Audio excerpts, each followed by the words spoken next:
Қайырлы күн, құрметті менің тыңдармандарым. Үш ауыз сөз тақырыбын оқып беремін. Лайк басып, пікір қалдыруға ұмытпаңыздар.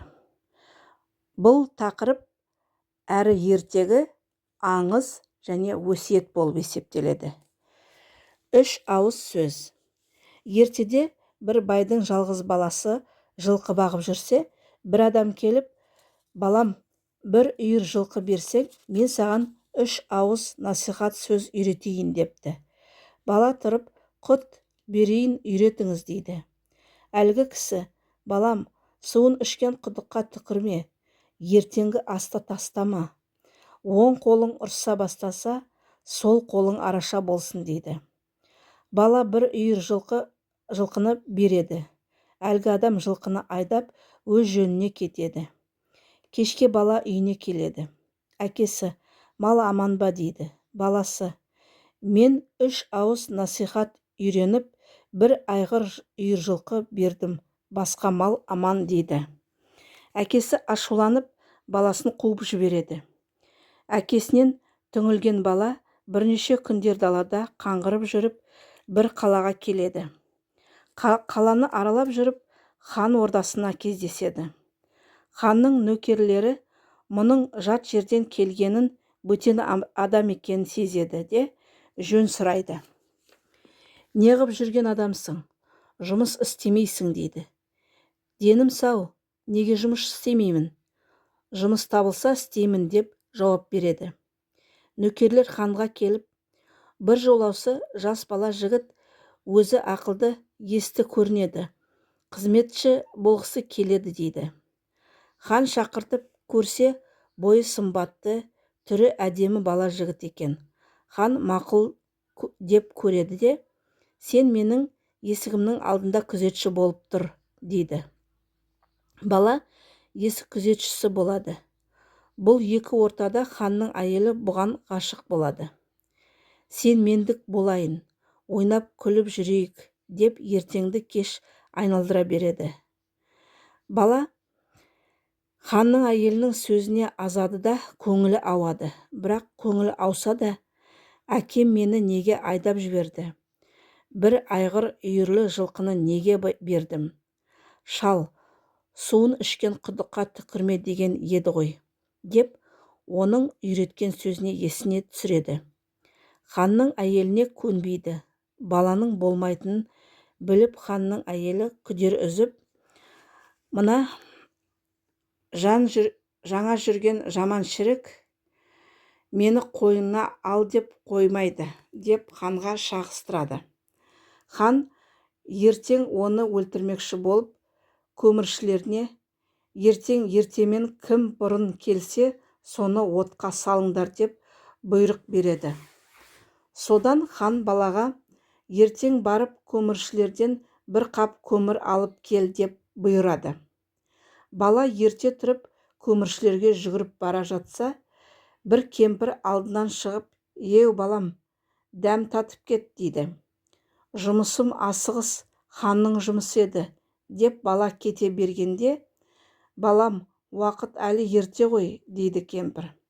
Сонда баланың есіне жылқы алған қарттың насихаты түсе кетеді де кемпірдің үйіне дәм татқалы кіреді. Сол екі арада ханның әйелі баланы бір көріп қалғысы келіп, соңынан жүгіреді.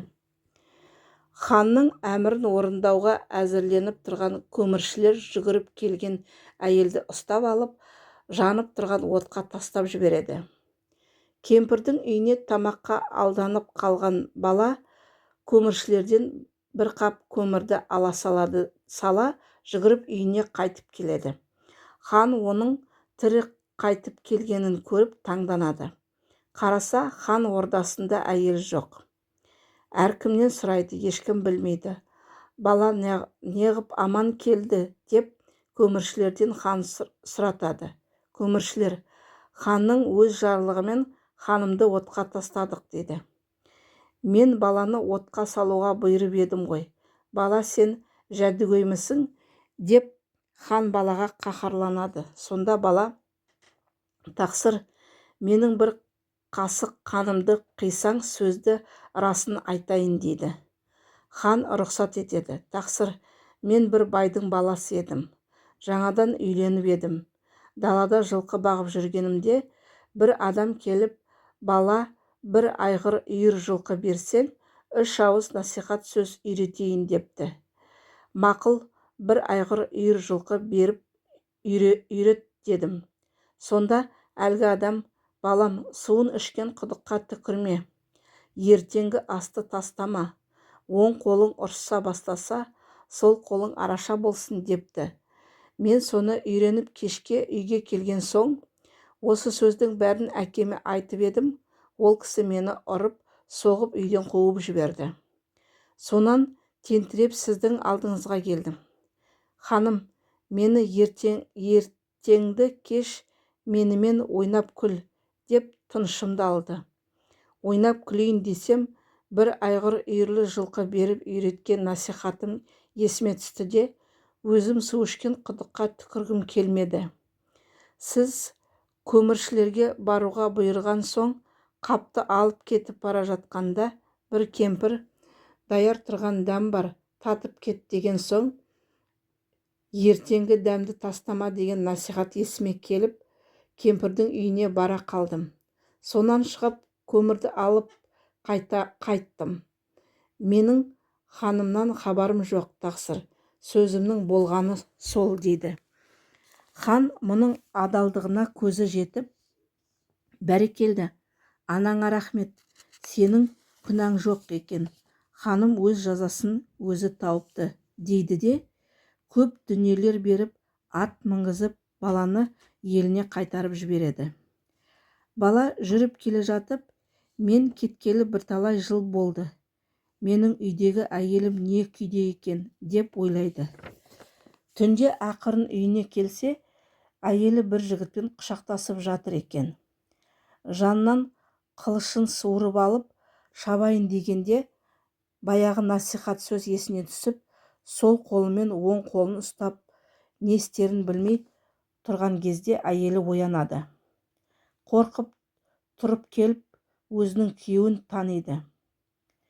Жігіт ашуланып әйеліне, сенің бұл не қылғаның? Мен далада тентіреп жүрсем, сен жігітпен құшақтасып жатырсың. Асықпа, жазаңды берермін, дейді. Сіздің мұныңыз қате, құлағыңызды салып, мен сізге айтайын. Мен сіз кеткенде өзіңізге мәлім жүкті емес пе едім. Кеткеніңізге неше жыл болды? Есептеп қараңызшы. Бұл өзіңіздің балаңыз ғой, дейді әйел. Әйелінің қойнындағы өз баласы екенін сонда біліп жігіт, онымен құшақтасып көрісіп, әйелінен кешірім сұрап татуласады. Сөйтіп, адалдықпен мұратына жетті.